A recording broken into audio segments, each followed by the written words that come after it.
hay cosas que considero muy pertinentes, pero como la forma de sacar acuerdos es que cada quien pone lo suyo, y si no va el veto, pues estamos sacando cosas aberrantes. Hay cosas muy positivas, y entre ellas los juicios orales. Yo los veo muy positivos, los juicios orales. Yo los acompaño, pero tienen que ir acompañados de un proceso que haga realidad su implementación, porque lo que sabemos es que no basta la norma, sino la condición de la aplicación de la norma. Y eso genera la eficacia de la norma. Y lo que ha pasado es que aquí en este país hay una zona gris, porque los legislativos aprueban y los ejecutivos ni se enteran. Entonces, ¿cómo se difunde y se apropia la norma? No hay una zona gris, los legislativos sacan leyes, inclusive no saben si hay o no presupuesto.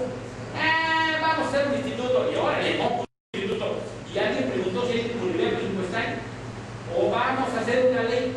Hay una zona gris de implementación que se llama política pública, que no se hace realidad. Yo tengo mucho miedo que los juicios orales hacen lo que pasó con la 18 constitucional, cuando se reforma el sistema de menores o de adolescentes en conflicto con la ley. Se hizo un desastre, cada estado lo implementó como Dios le dé entender, o la naturaleza o las fuerzas del cosmos. Es un desastre la implementación del 18. Vamos, hubo hasta controversias constitucionales para tratar de armonizar. Entonces, si la implementación no va acompañada de leyes generales que dicten, orienten y faciliten su implementación, esto va a ser pues algo así como los dones de Oaxaca: amarillo, verde, rojo, negro, o sea, lo que usted quiera. No es de evento de Oaxaca, simplemente lo que estoy diciendo es se va a dar una proliferación que lejos va a ayudar a consolidar un sistema de justicia. Yo conceptualmente soy partidario de los juicios orales, pero tengo mucho miedo de cómo se están implementando. Sí me parece y veo absolutamente necesario que se revise el fuero de guerra. Miren, es que con el ejército pasa como con el inglés. Se escribe de una manera pero se pronuncia de otra. Lo que dice la Constitución no es lo que hace. O sea, claramente la Constitución dice, pero mire, yo he encontrado argumentos que un reglamento está por encima de la Constitución. Pero ¿cómo va a ser? Claro, eso solo se explica a la luz del estado de excepción que viven las Fuerzas Armadas. Porque como era uno de los poderes políticos del Estado revolucionario, ¿no?, se le garantizó su estado de excepción, es decir, no se les toca. Pero el ejército tiene que, ya llegó el momento de entender que es parte de las instituciones de la democracia y tiene que regirse con las reglas de la democracia, no con las reglas de la excepción. Si hace recursos, ejerce recursos públicos y se mueve bajo las leyes públicas, tiene que ser tratado bajo las reglas de la democracia. Eso se llama Estado Democrático de Derecho. Lo que el ejército ha venido defendiendo es el estado de excepción. Dígame usted cuándo había visto un general secretario calificando una ley en público en los últimos 50 años. A mí me preocupa. Claramente tienen que ser los derechos, las violaciones de los militares sancionados por el Poder Civil. Claramente tenemos que caminar hacia el control civil del ejército. Estamos tan atrasados que todavía considera el ejército impensable y inviable que hay un civil que controle el ejército. Lo que ha venido pasando en la discusión de la democratización de las Fuerzas Armadas pasa también por su ciudadanización, pasa por los controles civiles del ejército. En este país no se podía ni discutir públicamente el ejército. Era intocable, los medios no se tocaban, había autocensura. La Virgen de Guadalupe, el presidente y el ejército. No más, todos los días tenemos noticias del ejército. Entonces la pregunta que nos queremos hacer es ¿cómo cambiamos? ¿Cambiamos producto de los golpes de la realidad o cambiamos producto de sentarnos a discutir un Estado democrático de derecho en armonía? Necesariamente se tiene que modificar. La sentencia del caso de Rosendo Radilla lleva a la modificación de la legislación de la Corte Interamericana. Por eso, parte de la reforma constitucional de derechos humanos busca ese principio. Tanto cuanto como no se haga, tanto cuanto como va a tener más exposición y defender. Entonces, no basta que el presidente diga no hay que defender el ejército. No se confunda, señor. El presidente tiene un respeto porque el ejército es de las instituciones públicas más respetadas. Si quiere continuar con ese respeto, tiene que trasladar su desempeño a las reglas democráticas, no a un estado de excepción legalmente reproducir. Y eso pasa por todo el mundo. Porque claramente lo que nos dicen de que en Monterrey, o lo que pasó en Tamaulipas, o lo que pasó en Morelos, ponen en tela de duda toda la confianza institucional del ejército.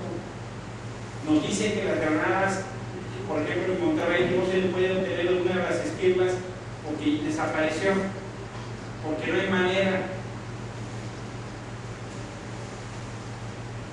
Hay manera de saberlo, ¿no?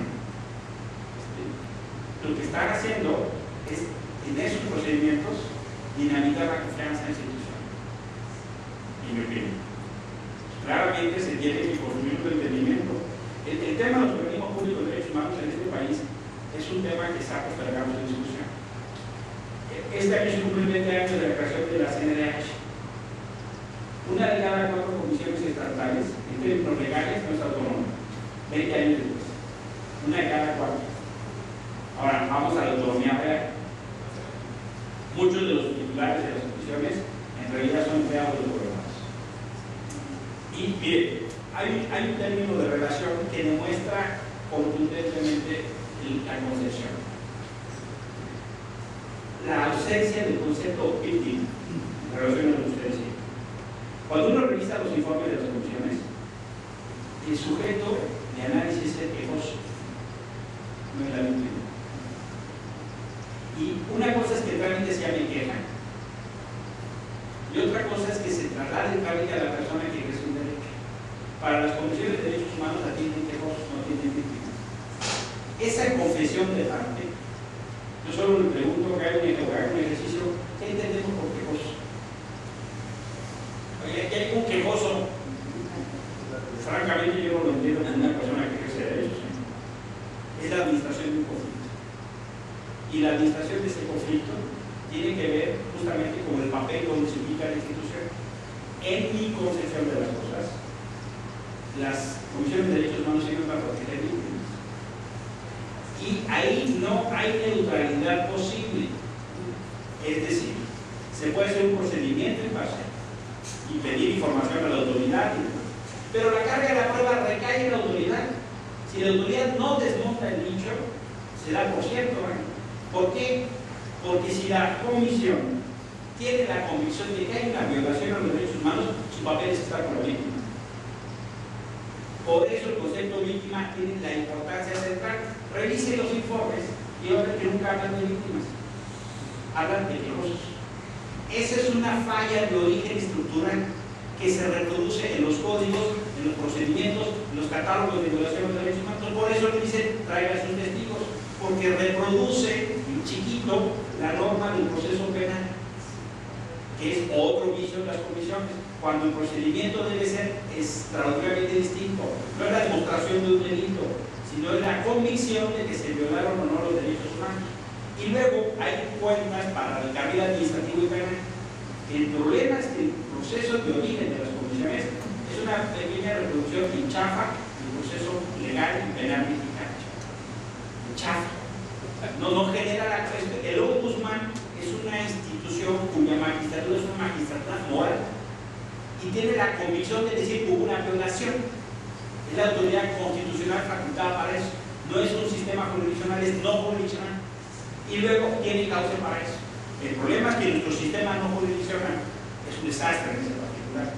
Las deficiencias de origen tardan a veces, por ejemplo, el caso de Jacinta, Alberto y Teresa, las superotomías, ¿no? De 1.48, una de ellas que se encontraron a 6 AFIS, ¿no? Superotomías. Yo, si fuera García Luna, hubiera contratado 150 otomías para darles en la torre a los narcos. O sea, si 3 otomías se encontraron a 6 AFIS de 1.80, pues yo no sé, señor García Luna, ¿por qué no contrata 150 otomías y le da en la torre? Imagínese esas otomías sin ganas de hacer daño, hace lo que hace. ¿Sabe cuánto tardó